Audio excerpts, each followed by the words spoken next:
मुक्ताईनगर तालुक्यातील थेरोडे गावच्या सरपंचाने विषारी औषध घेऊन जीवन यात्रा संपविली। पांडुरंग गणेश तांबे वय 49 असं मयत सरपंचाचे नाव असून या घटनेने खळबळ उडाली असून MIDC पोलीस स्टेशनला प्राथमिक नोंद करण्यात आली आहे। थेरोडे तालुका मुक्ताईनगर येथील पांडुरंग गणेश तांबे हे कुटुंबियांसह राहत होते। शेती काम करून पांडुरंग तांबे हे परिवाराचा उदरनिर्वाह करीत होते।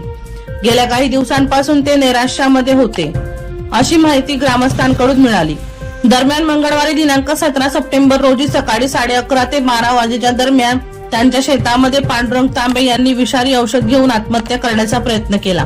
त्यांना ग्रामस्थांनी सुरुवातीला मुक्ताईनगर ग्रामीण रुग्णालय आणि त्यानंतर शासकीय वैद्यकीय महाविद्यालय व रुग्णालयात उपचारासाठी दाखल केले।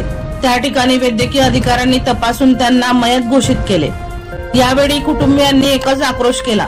अत्यंत मनमिळावू स्वभावाचे व सर्वांना मदत करणारे अशी प्रतिमा त्यांची थेरोडे गावात होती। MIDC पोलीस स्टेशनला मृत्यूची प्राथमिक नोंद करण्यात आली आहे। दीपक राठोड यांचा रिपोर्ट DR न्यूज जळगाव।